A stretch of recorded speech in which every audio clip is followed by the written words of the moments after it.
දේවදත්ත මෙතන හොඳටම නිදාගෙන ඉන්නවා. දන්නවද මොකද සිද්ධ වෙලා තියෙන්නේ කියලා? කෝ අනිත් අය? කෝකාලික කොහෙද මේ මගේ ශ්‍රාවකයෝ? ශ්‍රාවකයෝ? මගෙන් දහන්නේ ශ්‍රාවකයෝ ගැන? මහ ලොකුට සාරිපුත්ත මොග්ගල්ලා නගසව් දෙනම දෙපැත්තේ තියාගෙන නිදාගත්තා. ඒ දෙන්න හොඳට ධර්මයේ දේශනා කළා. දන්නවද? ඔයගේ ශ්‍රාවකයෝ හැමෝම අගසව් දෙනමත් එක්ක ජේතවනාරාමයට යන්න ගියා.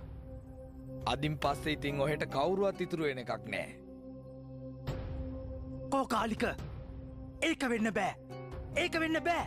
ඒක වෙන්න බැරි මොකද? ඒක වුණා. මහ ලොකුට අපිට කිව්වා Taman තමයි නිවනට යන කෙටිම මාර්ගය දන්නේ කියලා. කෝකාලික යනවා. හොඳයි එහෙනම් මම යනවා. හැබැයි මතක තියාගන්න.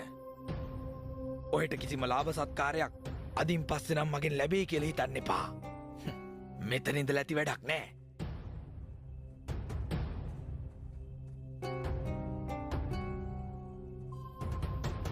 කෝකාලික ඔබත් යනවද? කෝකාලික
මම කාලෙක ඉඳන් බොහෝම රෝගාතුර වෙලා ඉන්නේ.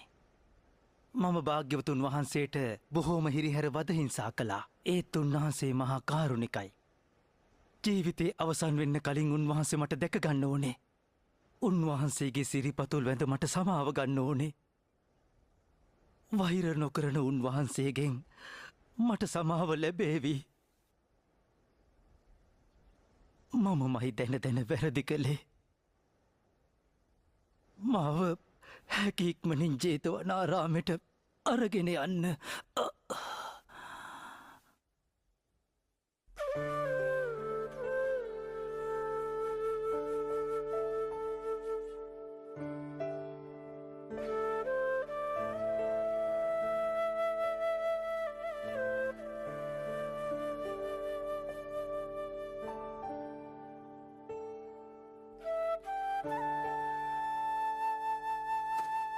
අපි දැන් ජේතවනාරාමයට ගොඩක් ළඟයි නේද? මා දැන් උන්වහන්සේ ළඟට යන්න කලින් මේ පොකුණ ළඟ නතර වෙලා පිරිසිදු වෙන්න ඕනේ.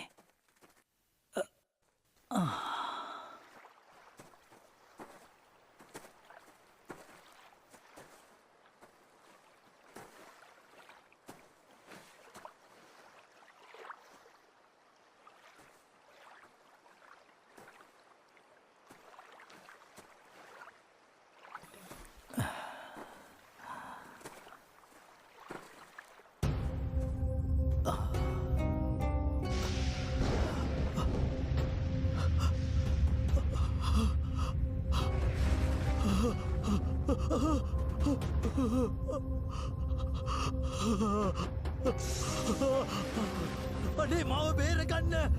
පොළොව පලාගෙන යනවා! මාව පිච්චෙනවා!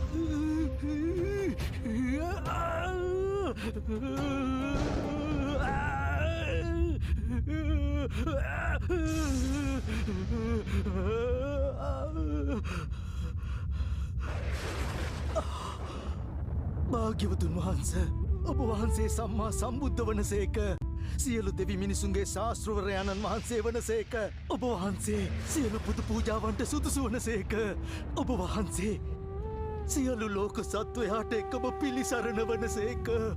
භාග්‍යවතුන් වහන්ස මම ඔබ වහන්සේව පළමුුවත් දෙවනුවත් සරණයම.